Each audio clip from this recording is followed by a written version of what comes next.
When was the last time someone made you truly feel loved? Not just liked, not just needed, loved. I'm not asking about a grand gesture. I'm asking about the moment it actually landed. When you felt it in your chest, in your body, and thought, yes, this person knows me, the real me. That thing, that feeling is what today's episode is about. Because here's what I've learned. Love is the one thing everyone wants and everyone can give. And somehow, most of us are not really good at either. I live off the grid in the Santa Cruz Mountains with my wife Angela and our 3 kids. And if I'm honest about where love actually lives in my life, it's not in the applause after keynote. It's not in the message after a book was published.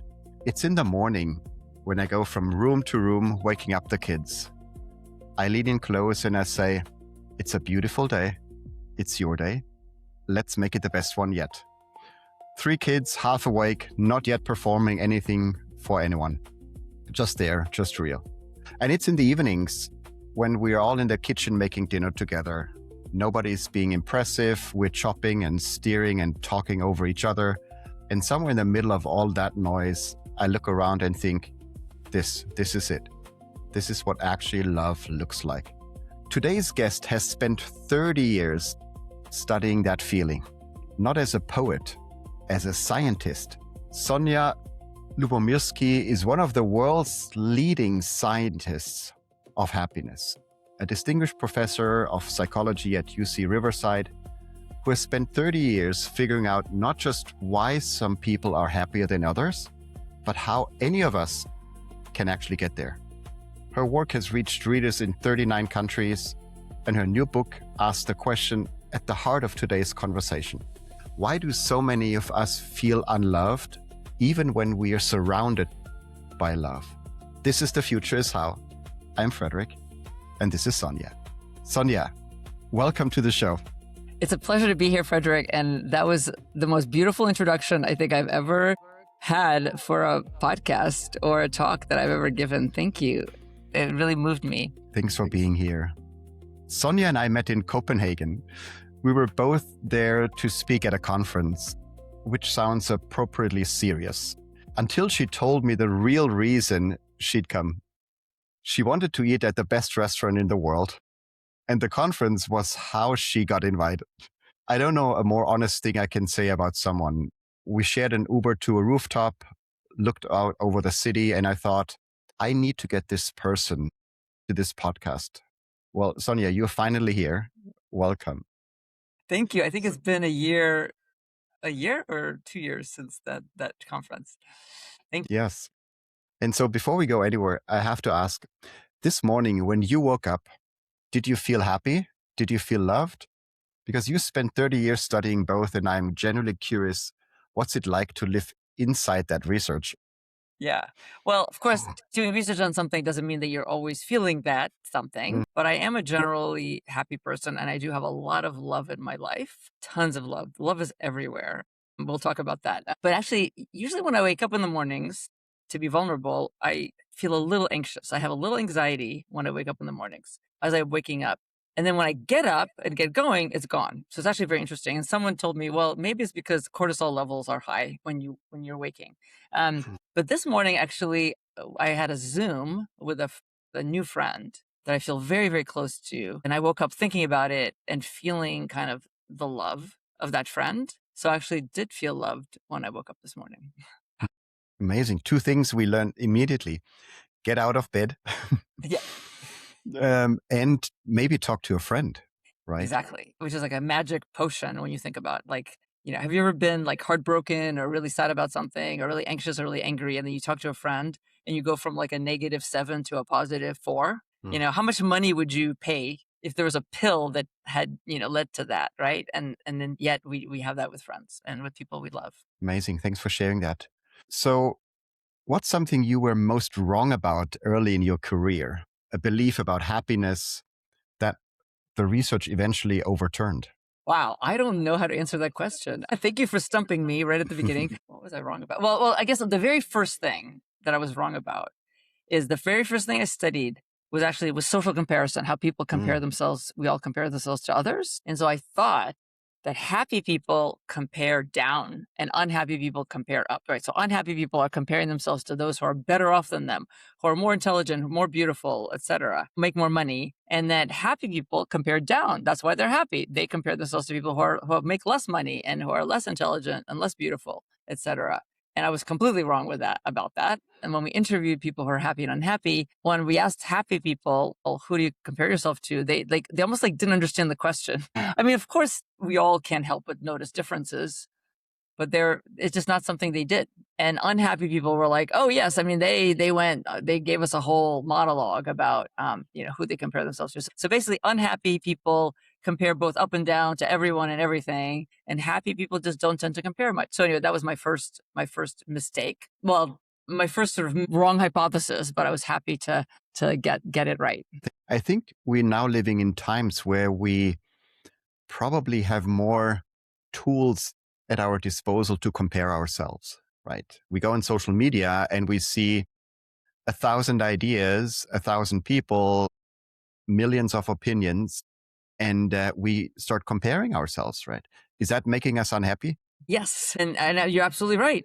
And even actually with the advent of television, really is when it started happening, where you could be living in a culture country where you don't have that much, but maybe you're pretty happy. And then you start watching lifestyles of the rich and famous, that happens to be carried on your TV in your little village. And now you're like, oh, I could have more than I have before. And suddenly it led to what's called relative deprivation, where you suddenly feel like you're deprived when you weren't feeling that before. And now it's 1,000 times worse, right? Because now the comparisons are kind of customized to us. When we go on our social media feed, we're literally, getting, we're seeing the things that actually make us unhappy. People who are, having these wonderful vacations, or who are posting selfies that have been, it's like the 50th selfie that they took. And so they look their most attractive. And one of my favorite studies was done with first semester college students, who found that most first semester college students think that all the other sort of new college students are having a better time and adjusting better than they are, because they see on social media people here's me at a party, here's me with my new roommate that I'm really excited about. And so, so it gives us a very misleading impression of other people's lives. Anyway, I'm not telling you anything you don't know, but it's just absolutely true. Perfect. There's always a difference between knowing something and doing something, right? So if we know that it makes us unhappy to compare ourselves, what can we do? Yeah, good question. So my dissertation a long time ago was about was on this topic. There's lots of strategies, right, to sort of try to compare less. I want to start by saying, it's natural and human to compare, and there's some important functions that comparison serves, that it kind of helps us know where we are, sort of know what to aim for. It's really when it's sort of chronic and when it's too much that it can really interfere with our happiness and our life.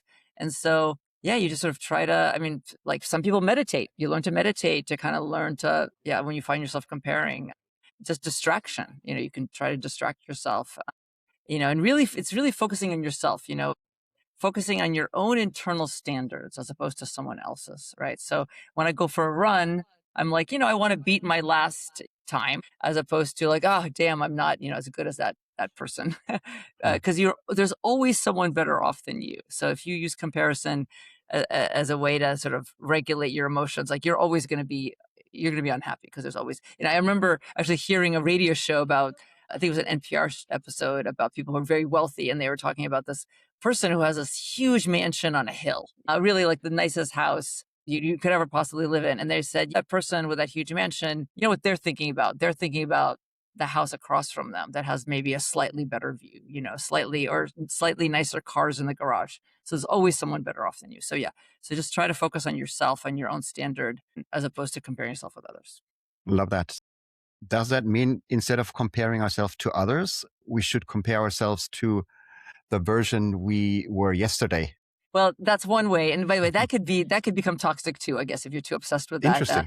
In fact, now people are doing all this data tracking, right? They're like, oh, my sleep is getting better, it's getting worse. But, another way of saying it, this actually sounds like the opposite, is that what I found in my research, and lots of people have found, that that too much self-focus, and by the way, when you compare yourself, you're basically focusing on how well you're doing relative to someone else. So it's still self-focus. Too much self-focus and self-absorption is toxic. In fact, I had the pleasure of meeting with the Dalai Lama, His Holiness, a couple of years ago. And one of the quotes that he said that I wrote down was, excessive self-focus is the door to all misery. Excessive self-focus is the door to all misery. So anything we can do to turn our attention away from ourselves and onto someone else or something else. So it could be, being of service to others. It could be focusing on a passion, but it's sort of off of ourselves and onto something else in the world. I love that. It's so less about comparing ourselves in terms of that we should be envy and maybe being happy for someone else, right? Looking at someone and being happy about their success, the life they're living, the vacation they're going on, the relationship they're in, the health they experience. So being generally happy for someone, is that something we should do more often? Exactly, is the recipe for happiness. There's some research on the importance of celebrating other people's successes and good news. That's something we actually aren't as good at, even in our relationships, right? Your wife tells you, hey, I got a new job offer. That actually could be threatening, right? Because does that mean we have to move? Does that mean you won't have as much time for me? And really, so what we have trouble doing sometimes is really truly celebrating other people's successes and good news, or being inspired by them. So you're a violin player and you look at someone else who's a better violin player, instead of saying, oh, damn, I'm not as good as them, maybe be inspired that you could become as good, being motivated and moved and inspired by others instead of feeling kind of deflated by other people's success. So you moved from happiness research to love. And love is such a big word. It's an emotion. It's in movie titles. It comes up in everything basically in our life. So why the move from happiness to love? And what did you find? Well, I've been doing most of my research, most of my career, I've spent doing what I call happiness interventions. So happiness interventions are basically clinical trials. They're experiments with human participants. We're testing hypotheses about different happiness practices. So is it true that writing letters of gratitude makes people happier, and when and why? Is it the case that doing acts of kindness for others makes people happier? Is it the case that simply going to a party or calling up a friend makes people happier on average? So this is what we've been doing for decades. And it hit me a number of years ago, something that I guess I hadn't seen before, which is that almost all of the interventions that work to make us happier, they work precisely because they help us feel more connected to and loved by others. So basically feeling loved and feeling connected was really the key to happiness intervention. So when I write a gratitude letter to my best friend, I feel more loved by my best friend. When I do an act of kindness for my mom or my colleague, I feel closer to them. And so most of the things that we do that make us happy, right, they work because they make us feel more loved and more connected. And so I realized, wow, feeling loved is the key to happiness, which sounds like a cliche, but it's true. And so then I thought that now I have to turn my attention to what makes people feel loved and feel connected. And that made me stop, because you said you can be loved and still not feel loved. So say more about that gap, because most people are trying to make themselves more lovable, right? You're saying that's the wrong direction entirely. Exactly. So there's sort of two points you're making. Yeah. So one is that many of us are loved, but we don't feel loved. And in fact, my co-author and I, Harry Reis, conducted a survey expressly for our book, and we found that 70% reported having at least one relationship in their life where they don't feel as loved as they would like to feel.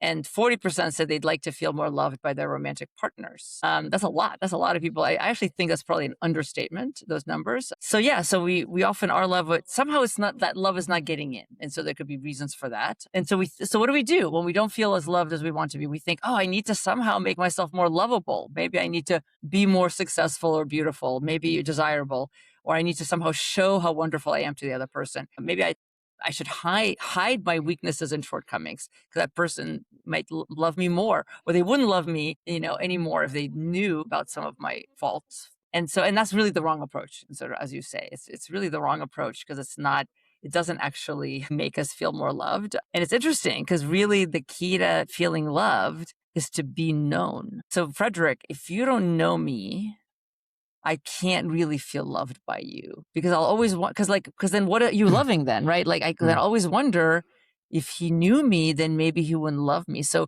really, if you're only showing your most wonderful qualities and hiding your shortcomings, then I'm not really showing my true self, if you will, to you. So I'm not really known. So the key to feeling loved, according to our book and lots of research, is to be known. For you to really know me, and for me to really get to know you. And so most of the book is really about how to really know each other. Is that radical curiosity? Well, that's part of it. So we have, again, the book is called How to Feel Loved, and we talk about 5 mindsets to kind of embrace and sort of, it's like a coat you put on. And you really start with radical curiosity, right? I mean, that's the first one. And I start, because I want to get to know you, Frederik. So I start by finding something of interest that's genuinely of interest to me in you, right? And maybe it's a passion that you have, or maybe it's, I've always wondered, how you, your background or where you grew up, or why is it that when you talk, you often say this or that, So I ask you questions. It really starts with asking questions, but they have to be authentic and genuinely motivated by genuine interest, because you'll be able to tell if I'm faking it, right? And so that as I'm asking you questions, you hopefully will feel like really, is it a gift when someone is genuinely curious about you? Like, it doesn't happen that often, actually. So hopefully you'll feel like excited and inspired and safe and trusting to share more of yourself with me. So you start sharing more of yourself with me. This is called the sharing mindset, which is really important, which is you're really sharing more of yourself. You're not just sharing the positive things. And by that, I don't mean that you have to like dump your traumas on me or your secrets, but just sharing what really matters to you, sharing what you believe yourself to be on the inside, and so it doesn't have to be negative. It could be positive. It could be neutral. And then as you're sharing, so that's called the sharing mindset, then I'm listening, right? That's a really important step. I'm truly listening. And most of us think we're good listeners. It's actually kind of funny. One survey showed that most people think they're good listeners, but everyone else is a bad listener. We think we're good listeners, but we're not. We're not so good. I'm not so good. I think most people are not so good, because when we're listening, we're mostly like rehearsing our next thing that we want to say. So we're not quite there. We're not 100% present. So when you're sharing your story, you're telling me more about yourself. The idea is that I'm really listening. We call this the listening to learn mindset. Listening to learn, because I really want to learn about you. Like there's going to be a test tomorrow, because most of us are listening to respond instead of listening to learn. So that's the third mindset. And there's more, but basically this is the basic idea. That's how we get known and become known with each other. So let's stay with the sharing mindset for a moment. Becoming known, not just being good to someone. Why is that so hard? What are we protecting ourselves from? We all have walls around us. And it's so interesting because once you see it everywhere. Everyone has walls around them. And we build these walls to protect ourselves. They serve a useful function. They're good for us, Our self might just kind of collapse if we didn't have those walls, but maybe we overdo it. It's because it's risky to lower those walls. And we don't take them down completely, right? Because then we probably would like disintegrate. It's risky, right? Maybe it'll be uncomfortable. Maybe we feel like we'll be judged. It'll be used against us. Or worse, people won't care about what we have to share, right? But yet we really want to be seen and heard. I mean, that's like the nature of being human. And how can I really feel seen and heard if I have the wall in front of me and I don't really show you who I am, right? What are you seeing and hearing? Nothing yet. And so it's risky. And we all know people, right, who like just really have a hard time lowering that wall, with almost anyone. But the research suggests that it's so worth it. I was actually talking about this to a friend this morning, like almost anything worthwhile in life has a cost, right? You have a child, huge cost, right? You could really, really suffer, having any kind of relationship or a passion.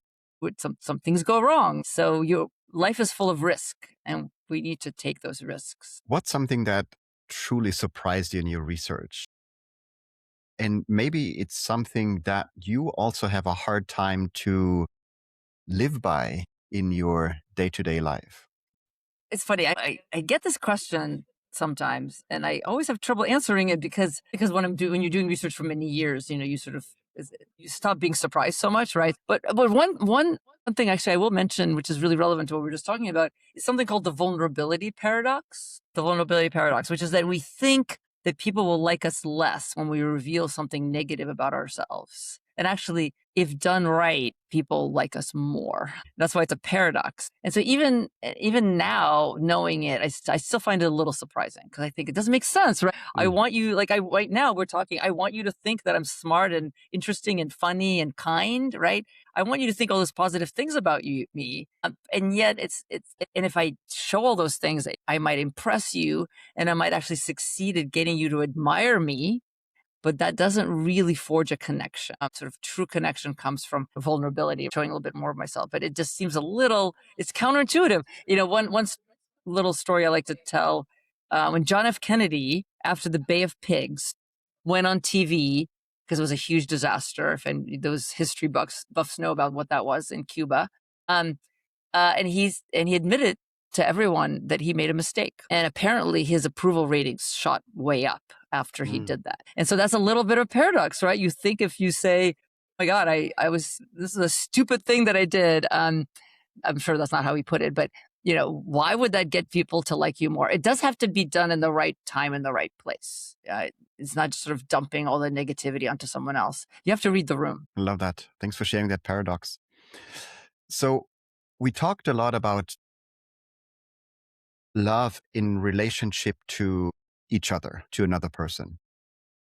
What I'm curious about is the relationship that we have with our future.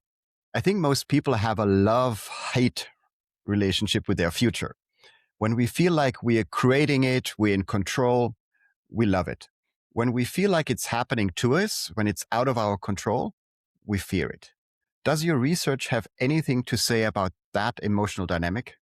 So interesting. Well, I love questions that I haven't gotten before, right? So, because I get a lot of questions that are the same. So, and I know your podcast is really about the future. So you're talking about, I just want to clarify, like an individual's future, not necessarily the world's future, although obviously they're related.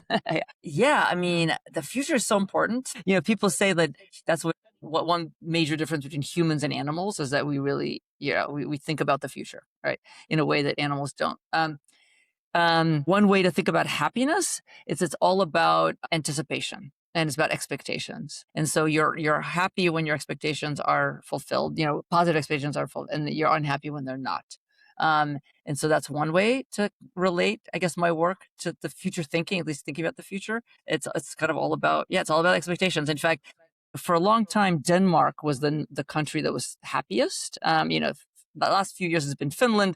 The differences are basically not, there's no difference really between like the Nordic countries. They're all very happy. But I read an article that said that Danish people have lower expectations. And so that's why they're happier. So it's all about expectations. So that does really matter. Do you expect everything to be all wonderful, hunky-dory all the time? And then you're going to be disappointed, right? That doesn't mean that we should have low expectations either. It's kind of a calibration question. So that's one thing that I wanted to mention. The other thing I want to mention is that the future is so important. I really think a lot about relationships because I really think happiness is found in connection. And by the way, that could be a connection to an institution. It could be connection to God. It could be connection with yourself. But mostly it's about connection to other people, humans. And when you think about a relationship, it's the future that you have about the relationship is so critical, which is partly why when relationships end, I think a lot of the heartbreak, if not most of it, is that you're losing a future, right? You're losing a future. Because the past you'll always have, you always have, you can be grateful for the past. And so that's another way I think about the future. But we'll say more because I would love to talk about this more because I haven't really thought about that as much as other factors. So to give you a quick story, we went out on the water last weekend with a couple of friends. We went sailing. The waves were incredibly high. Most people recommended not to go out, but we felt like, let's give it a try. And one of my friends was scared. I was at the steering wheel. And I asked him, like, what can I do to make him less scared? And he said, I don't know. I'm just very anxious right now. I don't know what's going to happen next, and like if the wind is going to pick up or the waves are going to be higher, and if we're going to arrive in the harbor that we wanted to go to. And so I thought, like, what's the one thing I can do? And I handed him over the steering wheel. Even if he cannot sail, but like he picked up, and I was standing right next to him and said, like, I'm here, but now you're in charge. You're in control. And over the next half hour, his anxiety reduced. So he felt more comfortable. And so what I feel is that as soon as you give someone perceived control over what's happening next, right, they feel less anxious. Yeah, but it's a great story. And we actually did a huge project looking at factors that predict happiness. And the one that it was really like the biggest factor other than relationships, and it was a sense of control. And so I completely agree with you, but it could also become pathological. We all know people who just have it's like they have to control everything, so surrendering to like when you don't have control is also very difficult and sometimes necessary, right? But that's so fascinating. I have another thought. I'm only like a third of the way into it. Michael Pollan's new book, A World Appears, about consciousness, which is just blowing my mind. But he talks about one theory of consciousness is that consciousness is felt uncertainty. Literally, consciousness is defined as felt uncertainty. And basically you need consciousness to navigate uncertainty. And anyway, so that made me think of what you're just talking about. Absolutely. And the future is by definition uncertain, right? So there's a relationship there too. Of course. And now really we're living in a time of history that, maybe even more uncertain than it's ever been. I would hate to use that kind of strong language, but it may be appropriate. So there's so much uncertainty now. Yeah. So it's appropriate what you're focusing on. So let's come back quickly to the self-love. So tell me more what you found in the research and how we can become better in just feeling that we're good enough, that we are enough, that we can accept ourselves. So what's one thing we can do? Sure. So I was talking about sort of mindsets to embrace if you want to feel more loved. One of the ones I haven't mentioned is called the open heart mindset. And it's really having warmth and compassion and a belief in another person. But also it's very important to turn the open heart mindset towards yourself, which is what I think your question is about, which is believing in yourself, trusting yourself. Some people actually think that trust in yourself is the key to everything. It's like, no matter what happens, I trust myself to get through this or to make the right decision. So compassion and warmth and love towards yourself is very important. I don't believe that you have to love yourself before you can love someone else. I think it's bidirectional, but it helps. And so you asked about what you can do. There's a whole line of research on what's called self-compassion. And my favorite exercise is to treat yourself like a kind friend would. So you think about a kind friend in your life, someone who believes in you, right? Who shows warmth and love and kindness towards you. And when you make a mistake, for example, or you're beating yourself up about something, we all have a self-critic inside of us. And the self-critic is very useful. We need to have it. We don't want to get rid of it completely. It serves a purpose, but sometimes it's a little too much. How would the kind friend respond to your self-critic? What would they say and do? Because we're usually much harsher on ourselves than a kind friend would. So I think that's my favorite kind of practice, is treating yourself with compassion like a kind friend would. And another one is to remember that we're all human and we all suffer, and we all do bad things and make bad decisions, and just kind of remember that common humanity among us. Thanks for sharing that. What's Sonja focusing on in her next, couple of weeks, couple of months? Because, you've researched happiness, love, most essential things in our lives.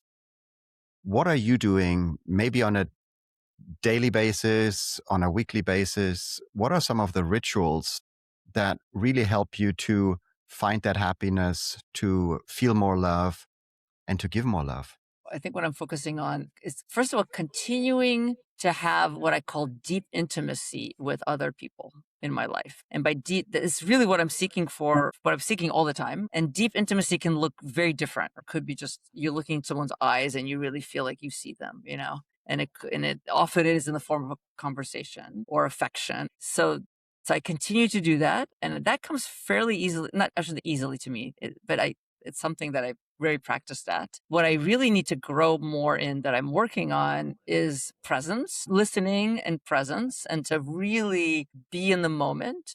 Because my head, my brain is just going really, really fast. And my friends and I talk about this. We're like, we need to slow down our brains to really be present with someone. And I think I certainly can be at times, but sometimes I find myself, you find yourself, your mind wandering. Actually, another survey I read recently showed that at least 25% of the time on average, our minds are wandering when we're trying to listen.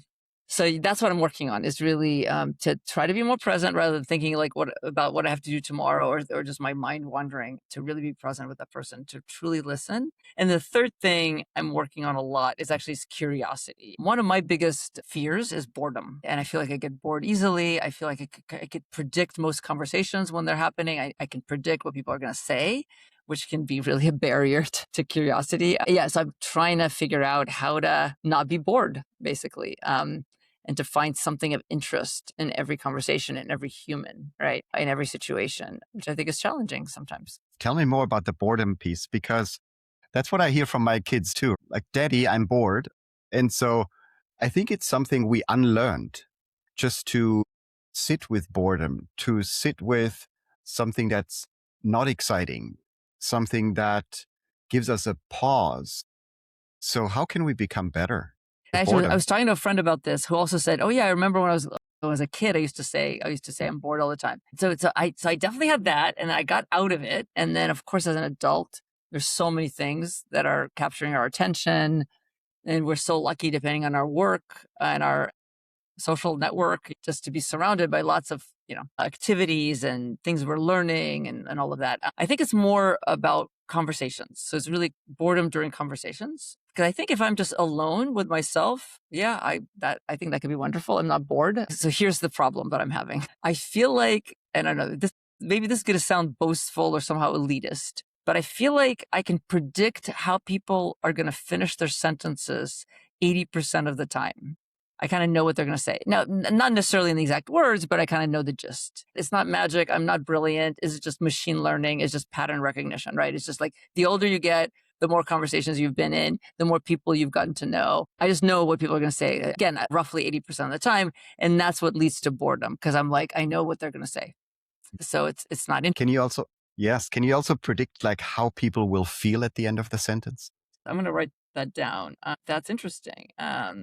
Because I'm not sure if I can. Or the more interesting question could be like trying to be very intentional how you want to make people feel at an end of a sentence, right? Because that's the radical curiosity probably that we talked about. I love that. It's actually one of the practices I remember reading about, is in a conversation to really think about, like, what is this person thinking and feeling right now? What are they all about? And in itself is interesting. So I think that might be that might be one of the answers. And by the way, even when you can predict what someone's going to say, it doesn't mean that you don't want to have that conversation. So actually, one of my examples is, we're talking about Trump, and I know, much of the time exactly what people are going to say. And I read a lot. I'm very well informed, so I often know more than what they're going to say. And yet it still can be cathartic, or, it could still be a conversation that I want to have. So just because I can predict it doesn't mean, or sometimes like emotionally supportive conversations, right? You know what someone's going to say, but as you say, there's an emotion behind it that can be very, powerful, rewarding, compelling. Right. It's not just about the words. So you're right. I need to go beyond the words. Amazing. We all need, probably. We do this in every episode. I call it the fast future round. Short questions, first thing that comes to mind. No long answers allowed, but just maybe a breath between each of those questions. So the future that you want to create in 3 words. Peace, love, happiness. A belief about love you held for years that you've now completely let go of. That love isn't black and white, that love is everywhere, that I can love a stranger for a moment, that love is in everything and in everyone, that it's not just you either love someone or you don't. The loneliness epidemic, failure of technology or failure of courage? Maybe both, but I actually am not sure I believe that it exists. Oh, can you tell a little bit more? Now I'm curious. I mean, I do think some statistics show, and I talk about in my book, that people are more lonely, but I'm just not convinced in those statistics. I think in some ways we're less lonely because we're more connected. Some people are a lot less lonely. Even people who are using AI companions are reporting to be less lonely. Not that I'm necessarily recommending that as maybe a first round option. People in the world have always been lonely. People have been living in isolated places, having not seeing their family for years or decades, not being able to communicate with their loved ones. So I don't know. I just feel like there's sort of pros and cons, and technology has in some ways made us a little more lonely, in other ways has made us less lonely. So I just see it as a more nuanced way. Thanks for sharing that. Yeah. So what most people think will make them feel loved, that actually won't. To show off how wonderful you are. There's a screenwriter who once said, if you want to write a character that no one will connect to, make them perfect. Love that. So being perfect, showing your wonderful qualities is not going to make you feel loved. One quality in a person that tells you that they know how to love. I would say an open heart, or curiosity, openness and curiosity in others. Something you do every day that would surprise people coming from a happiness scientist.